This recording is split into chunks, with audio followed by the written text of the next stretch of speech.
Saya nak nyatakan atas nama Allah, wallahi wa billahi wa tallahi. Saya menghadapinya sendiri. Saya tidak berbohong. Saya bersumpah dengan Al-Quran. Saya kata, wallahi wa billahi wa tallahi. In the name of God. Wallahi wa billahi wa tallahi.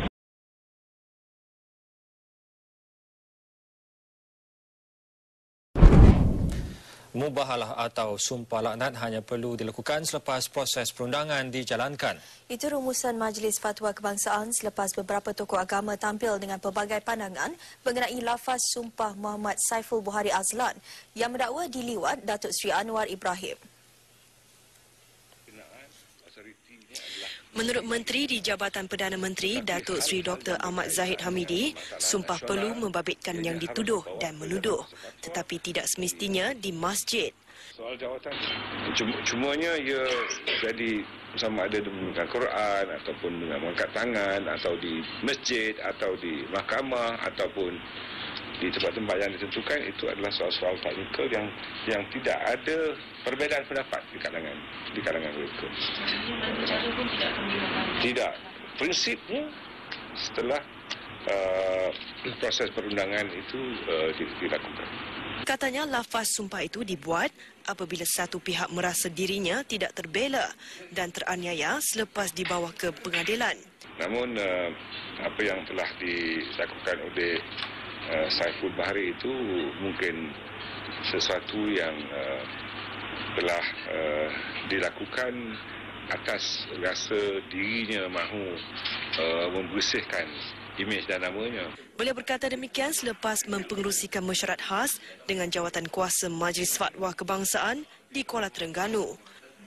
Tambahnya, rumusan Majlis Fatwa itu bukan berpihak kepada mana-mana individu, tetapi untuk menegakkan kebenaran mengikut syariat Islam. Balik kepada soal kepelbagaian pendapat di kalangan ulama di negara ini, kadang-kadang mencetuskan soal orang kata confuse lah. Ada yang berkata ini, yang berkata ini, khususnya macam isu sumpah abang ni Datuk Seri. Ini telah pun menjadikan agak kelam kabut. Sedangkan pendapat ini, kita dalam Islam tak ada trend hukum tetap hukum. Yang seperti yang saya terangkan tadi. Mungkin isu sumpah ini menjadi satu fenomena baru yang dilihat mampu menggugat apa yang cuba Datuk Seri laksanakan. Silakan. Saya tidak nampak ada perbezaan pendapat antara ulama di Malaysia.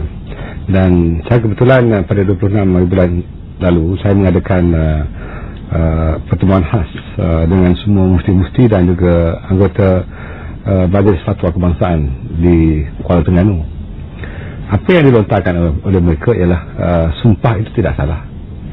Yang dipertikaikan ialah soal-soal dan aspek-aspek teknikal, ya, di mana kita harus membedakan pendapat dengan fatwa, ya. Pendapat ini boleh berbeza-beza. Itu yang diizinkan dalam Islam, dipanggil adabul ihtilaf, kaedah-kaedah menangani perbezaan pendapat, ya. Tetapi apabila sesuatu fatwa itu telah dikeluarkan, maka tidak ada lagi perbezaan pendapat. Fatwa itulah yang harus dipatuhi. Oleh sebab itu, dalam keadaan sumpah yang dianggap jadi trend itu, sebenarnya ianya bukan satu trend yang baru. Sumpah itu berlaku apabila Aisyah yang kehilangan kalungnya ketika pulang dari satu medan pertempuran, ya. Dan Aisyah sedang mencari kalungnya itu, maka seorang ada rombongan Rasulullah melihat dan bertanya, Aisyah buat apa? Dia kata cari kalungnya. Tapi seorang yang menjadi musuh kepada kumpulan Islam itu menuduh bahawa Aisyah berzina dengan orang yang bertanya itu, yang mahu membantu. Jadi turunlah ayat tu dalam, cuba tengok dalam surah An-Nur ayat 4 sampai ayat 12, dia mendetailkan, ya, memperincikan bagaimana peristiwa itu berlaku dan bagaimana sumpah itu dilakukan. Sumpah itu telah ada dalam zaman Rasulullah lagi. Soalnya apa yang diputuskan oleh mufti ialah sumpah itu boleh dilakukan selepas proses perundangan itu berjalan, ya. Pendapat yang dilontarkan sebelum-sebelum ini adalah pendapat, bukannya fatwa. Maka masyarakat jadi keliru apabila pendapat ini berbagai-bagai.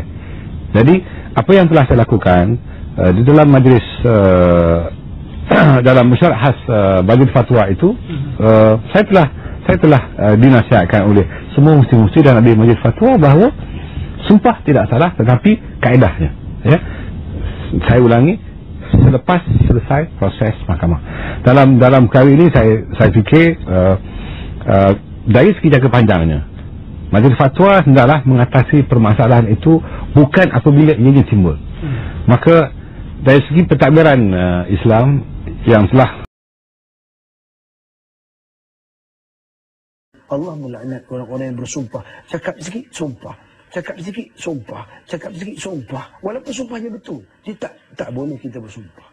Contoh, ada orang, ini ikan kembung ini RM10 sekilo, wallahi, wallahi, tak perlu Allah, malah ada pula orang kadang menipu di dalam bentuk yang pertama. Malaysia News. Wallahi, Wallahi, wabillahi, Wabillahi, watallahi, Wata'allahi, watallahi, Wata'allahi, watallahi, Wata'allahi, watallahi, watallahi, wallahi, Wallahi, wabillahi, Wabillahi, watallahi. Watallahi. Orang sifat munafik ini, oleh kerana dia tak berapa yakin kepada diri, dia tahu dia cakap bohong, dia suka sumpah banyak. That's why makruh adik kakak kita ni, wallahi wabillahi damin Allah, sumpah. You tahu cakap betul, sudahlah.